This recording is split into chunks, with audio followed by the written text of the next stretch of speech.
Hello and welcome to another episode of Square Up with GraySquare. And this week we are trying something new. You can follow us on Facebook, Instagram, and LinkedIn to catch this podcast episode on video. Hope you guys enjoy. Well, good afternoon, everyone. My name is Chris Johnson. I'm the Director of Compliance and Quality Assurance and Training for GraySquare. And I'm very excited to have with us today a gentleman that I've known for over a decade. Name is Bill Lampton, Ph.D. He is the Biz Communication Guy. He launched his professional career by teaching speech communication at the University of Georgia. And next, he spent 20 years in management at the vice presidential level. In 1997, he launched his company, Championship Communication. Bill has provided keynote speeches, communication consulting, and coaching for top-tier clients, including Gillette, Procter & Gamble, Ritz-Carlton Cancun, University of Georgia Athletic Association, Oceania Cruises, which is where we met each other, and British Columbia Legal Management Association, among others. His corporate coaching boosts sales, teamwork, customer service, media relations, and best of all, profits. Bill Lampton hosts a weekly radio show and video podcast interview show. So, Bill, welcome to our initial vlogcast here for GraySquare, and thank you for joining us. It's an honor to be on your initial broadcast, and what a kick for us to connect again. Last time was 2004. I was the enrichment lecturer for Oceania Cruises, and you are the marvelous balladeer who entertained us throughout that 11-day voyage. Yeah, that was quite a blessed time in my life. I remember you coming on board, and I got to introduce you, I believe. Yes, you did. Then you got to come to see our shows. I think I was the assistant cruise director on that, besides being a performer. So, yeah, it was a great life. Do you remember where we went on that cruise? Yes, it was a standard route that was repeated quite often. Wasn't it? Maybe the Bahamas, and I think I'm trying to think of the other places. We did some cruises that were up in the like the Mediterranean. We also did the Baltic area. No, this was a Caribbean cruise. Okay, great. Yeah, always loved those. Oceania was a tremendous cruise line. Those were beautiful ships. Great passengers, great series. So you were and great entertainers. well, we tried. So, anyways, let's ask you some questions here. So the first thing I wanted to ask you, can you tell us a little bit about how you got where you are today on life's journey? Chris, I believe it started when I was a freshman at a small college in Mississippi where I grew up, Millsaps College. I remember so well the introductory speech course, never guessing when I took it that I would be teaching that eventually myself one day at the University of Georgia. I was amazed in the speech course that if someone had an idea, if they organized it well, if they presented it energetically and convincingly, they could change somebody's opinion in 10 minutes and possibly even their behavior. At the same time, I was active in theater, so that got me even more interested in communication. As a history major, I started recognizing that all, and without exception, all of the great movements in history had someone at the forefront who was a powerful communicator, even if it was Mahatma Gandhi, who said very little, but founded the nonviolent resistance movement. And then so I earned, as you said, my doctorate in communication at Ohio University, a wonderful 3 years of my life doing that, taught at the University of Georgia. Then after I'd been teaching for a while, I guess I can say, I wondered if all that communication theory worked anywhere else. So I went into management and spent 20 years there at the vice presidential level. Eventually, I started thinking, I've seen so many mistakes in communication in management. I've committed many of them myself. I've learned a lot about what to do and what not to do. So that prompted me in 1997 to form my company, Championship Communication. I became a keynote speaker at conferences, conventions, associations. Also, I became a consultant and a speech coach as well. You mentioned some of my topics: customer service, sales, management, teamwork, and all that, of course, leading to profits for a company. So that's a thumbnail overview, and I've been a full-time business consultant, communication consultant, since 1997. Fantastic. That's it's quite a life. You've been very blessed, and it sounds like all those experiences have led you to where you are today. Could you have imagined the social media revolution that we're in today, that allows, you know, professionals like yourself to get such a large audience through something like Facebook or another media platform? It is astonishing. I can still remember in 1996, I was living in Dallas, Texas at the time, and my brother called me and said, "Do you have email?" And I said, "What's email?" He said, "Electronic mail." I said, "Where do you get that?" "At the post office." I didn't know anything about it. Truly, I was one of those guys who, in my entire management career, had very little to do with technology. Like a lot of people, I was afraid of it. And so, being a manager, I could delegate it. All of a sudden, when I became an entrepreneur, there was nobody to delegate it to. I was very fortunate. I found a couple of wonderful mentors, guides, coaches who saw what was going to be happening in technology and how much it could help our communication, not just locally, but worldwide. I still go to them for training. And I would never have guessed that I would be producing videos, audios, interviewing people, sending video clips. I think I have something like 400 videos on YouTube now. You could not have possibly persuaded me that I would ever become even comfortable with technology. The fact is, it's now the most, to me, it's the most enjoyable part of what I do.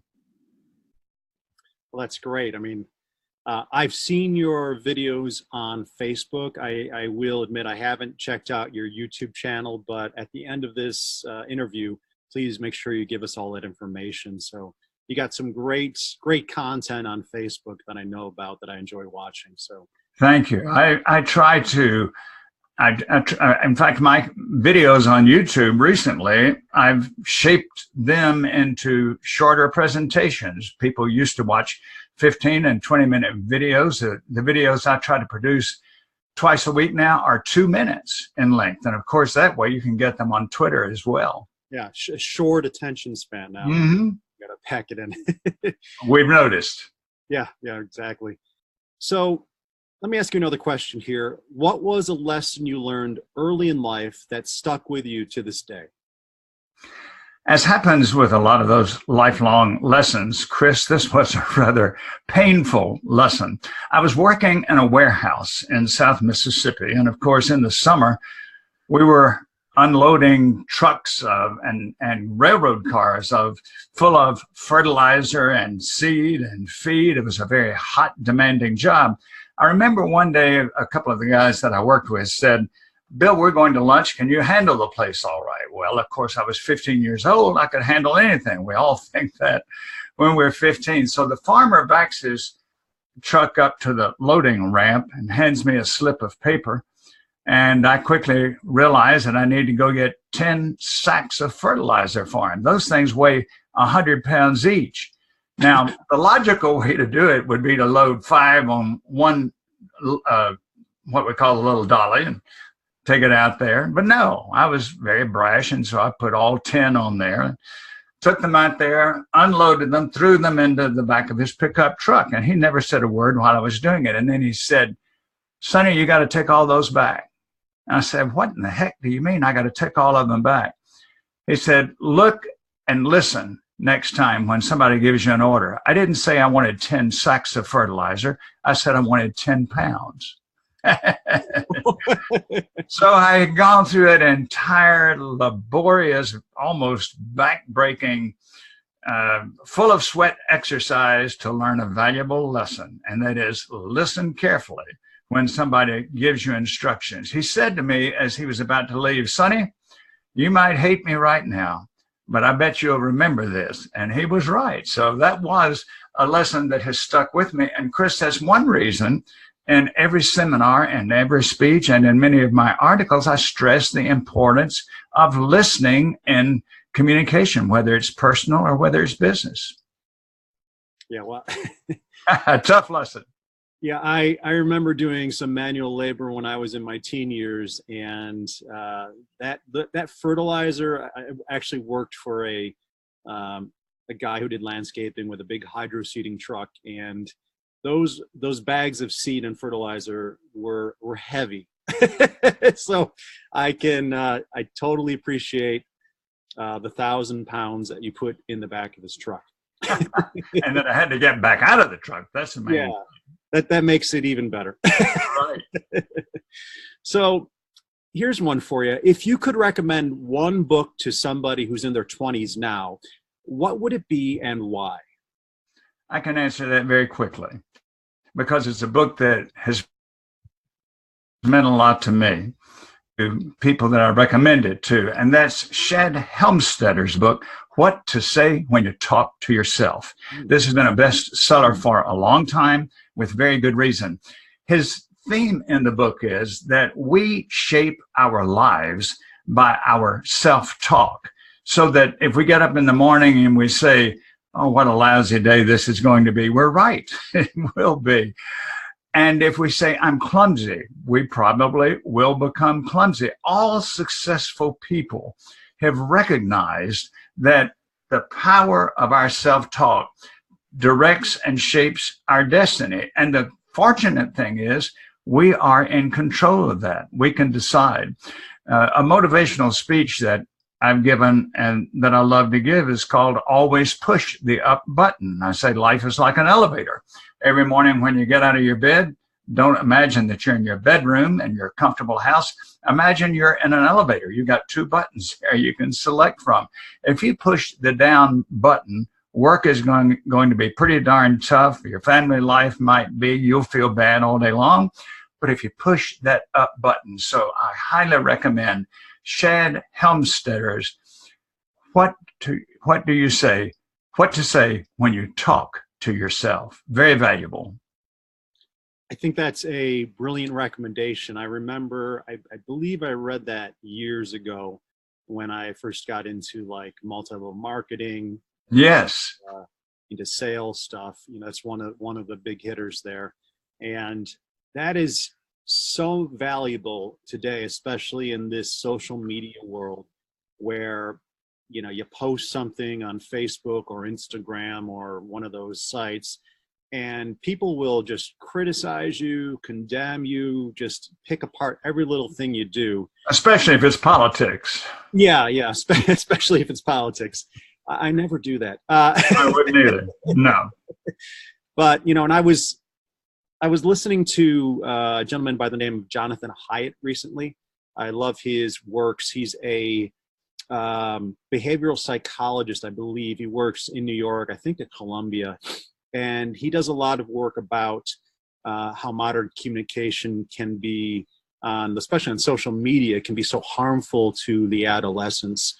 And he talks about how you shouldn't have your children on social media, you know, before the age of 11 or so. And then they shouldn't have a Facebook page. They shouldn't have these social media accounts. It's okay to teach them how to communicate using a phone, you know, because that's how we communicate nowadays. But to really protect children, and I see that, you know, I'm lucky to have an 11-year-old daughter now through marriage to my wife Ada, and she's they're both in Columbia still as we work through immigration. But we're very careful with what we allow her to see online, and that's great. You got to be careful, and I think that's the flip side of the Shad Helmstedter. If you're not building yourself up inside with positive thoughts and pressing that up button, like you said, you can be overwhelmed and destroyed psychologically by so many people out there who just want to tear you down. It's a crazy time we live in. So that's a great book for advice. It goes back to what Henry Ford is famous for saying: if you think you can or you can't, you're right. Yeah. Either way. Yeah, very, very true. So tell us, you recommended that book, but what are you reading today? I'm in the last few pages of a book that I'd heard about for quite a while. I'd seen quoted, and I thought, well, if this book is that widely accepted, there must be some substance to it. So a few days ago, I started reading this book, and I'll read you the full title, Simon Sinek's book, Start with Why. Oh, yeah. And the subtitle is How Great Leaders Inspire Everyone to Take Action. Looking on Amazon, I thought about posting a review of this book, but then I noticed there were 2,900 reviews already. And then I listened to his TEDx talk, and it's rather amazing when somebody would get 1 million people watching their TEDx talk. Chris, his has had 48 million views. That's just astounding. So that book, as I read it, and I think people like you and your company who are in marketing, is so valuable because he says so many of us stress the how to do something and the what we do, but people really want to know why. And the reason they want to know why is because if they like what we're feeling and it's what they're feeling, then some of the other might not matter, and they might choose our company or our consulting service over someone else who has maybe more of a pedigree and maybe more clients, more of a resume built up. And this book has captured me. And I think of from now on when I look at posting my website and so I just did an article yesterday, and I wrote why I help companies create a crisis communication plan. Now, in the past, I might have said something like 7 steps to a good crisis communication plan, but people need to know why. They don't care about the 7 steps until they realize why they need it. Great book. Yeah, that's also a Dave Ramsey recommendation. He's talked about that quite Yes. a bit. And I do have that on my bookshelf. I think I opened it and read part of it, and then I do that with several books, then I find one and dig into it. So I need to get through that. So I appreciate that recommendation personally. It reminds me of a saying that I had when I first got into direct sales. One of the managers that we brought on board, he would do a presentation to new hires, and he would say, if your why doesn't make you cry, it's not big enough. Ah, that's fabulous. That's fabulous. And I've always remembered that because, if you're in sales, especially in like direct sales where you're going door to door, or even in a big box location like a Walmart or a Target, or working at a fair, or just somewhere where you're interacting with people, it's very easily to be discouraged. And as we all know, sales is a numbers game. So you have to keep that bigger picture in line. You have to know, or in mind, you have to know what your why is. And if it is big enough, you will put up with a lot of unpleasant people and a lot of unpleasant experiences to get to your why. And you think that behind so many of those no's, there are going to be some yeses. That's very true, very true. That's why I'm here today, and I'm sure you as well. A couple other questions here before we go. Recently, you posted a video on your Facebook page about simplifying language. And why do you think that's so important for communication? It's important because we're trying to get across information and possibly inspiration. Our goal is not to impress. I go back to my freshman year at Millsaps College that I mentioned. I remember so well in English class, and this probably happened in a lot of freshman English classes, we were given a list of probably 300 words that we had to learn the definition of. that was good from the standpoint of reading and learning. It's okay to have a sizable vocabulary so that you can read some works that might be a little difficult otherwise. But for our conversations, for our meetings, for our sales, for all other interactions, we need to remember that it's vital to that old saying, KISS, keep it simple, stupid. I remember, you may not be familiar with a novelist from a long time ago, Somerset Maugham. Somerset Maugham said that when he started out, he made a notebook and he put in there all the fancy words that he thought he would one day use. He's even said his favorite word was Mesopotamia. It just seemed to have a good sound to it. Late in his career, he looked at that notebook. He had never used any of those words. And another famed novelist, James Michener, said, our job is not to use extraordinary words. Our job is to use ordinary words to accomplish extraordinary meaning. I love that. That's great, yeah. And if you do look at Bill's Facebook page and you do find his posting about that, I did have a rather pithy comeback. So you can try to find that on your own. I think I tried to pull out as many big words as possible and put them in the reply. You did well. You did well. That's so true, though. Yeah, and it makes no sense to use big words that people are not going to understand just to try to impress them. It's and it does the opposite of impressing. It makes you look like a snob. It keeps you distant from people instead of drawing them closer. Yeah. What they want is say it simply and say it directly, and that's what's going to impress me. Yes, exactly. That ties into also the 80-20 principle. Richard Koch, I think that's his name. Business guy. He worked with Bill. Pareto, wasn't that? Was that Pareto? Pareto principle, and yes, talks about how he wrote a book on 80-20 management, and one of those, I think it's lesson number 4 or 5 of the 10, is simplification, and really trying to make the complex simple to have success in management. So good stuff. Make sure you guys try to find that on Bill's Facebook page. So one more question for you here. This is the last one that I threw at you, and I thought it was interesting. If you could host a dinner party with anyone alive today, who are the 4 or 5 extraordinary people you would invite and why? And we are assuming that your wife would be there because she's extraordinary, but who would you invite? That's what she would assume too. Chris, that's fairly easy for me to answer. The number one guest would be Gary Player, because to me, he has been one of those people in the world of sports who's been a great ambassador for the game, for athletics. He's been an extremely wholesome guy.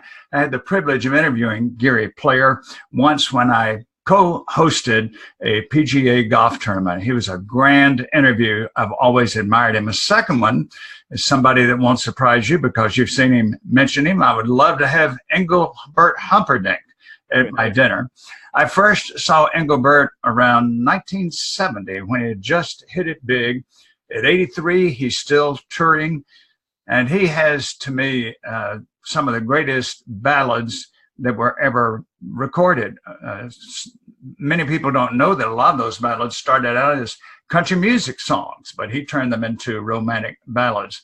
Then a third person that I would invite would be Emcee Gaynor. Emcee Gaynor may not be known to a lot of people today, but she was Nellie Forbush in South Pacific. She's 87 years old now. About a month ago, maybe a little longer, I connected with Emcee on Twitter, and she will answer your tweets. She's an amazing person, was a versatile performer for decades, one of those unusual people also in Hollywood or showbiz who was married to the same person for, I believe it was 54 years until his death. And she was just always so vibrant. A couple of others would be Joseph Michelli. Joseph Michelli has written so many books about what he calls the customer experience. He's written about Starbucks, Ritz-Carlton, Mercedes-Benz, Zappos and others, and I had the privilege of interviewing him on a Zoom broadcast, just as we're doing. Great guy, extremely personable. And then let's see if that covers the list. One other I would definitely put is Colonel Lee Ellis. Colonel Lee Ellis grew up in Georgia. He was a fighter pilot in the Vietnam War, was shot down, was held captive for 5.5 years in North Vietnam. And along with Senator John McCain, who was also in that camp, and every one of those kept their integrity, would not tell any secrets. I had the great privilege of coaching Colonel Lee Ellis when he decided to launch a speaking career several years back. Since then, he's authored 3 or 4 books. He is a wonderful, genuine guy, and if you want to talk about a patriot, that's the guy. Wouldn't those 5 make a grand dinner table? They certainly would, and just all the years of experience and all the, just the lives they led, that'd be fascinating. If you do pull that off, be sure to invite me. I'd love to come attend and listen to all their tales. So I'll let you know. Well, Bill, it has been truly a pleasure to have you as the first vlogcast, and I thank you for telling me about Zoom, because I wasn't sure the best format. I think this one works well. Yes. Before we go, can you tell everybody the best way to find you on Facebook or YouTube or other areas? I think probably the simplest would be to give my website. I'm known as the Biz Communication Guy, B-I-Z. So logically, my website is bizcommunicationguy.com. I'm on Twitter as Doc Lampton. I'm on LinkedIn as Bill Lampton. I'm on Facebook as Bill Lampton, and I have a business page there, Bill Lampton, Ph.D., the Championship Communication. I welcome people who want to connect with me, and of course, those who would like to discuss their communication problems and challenges and learn how I can help them solve them.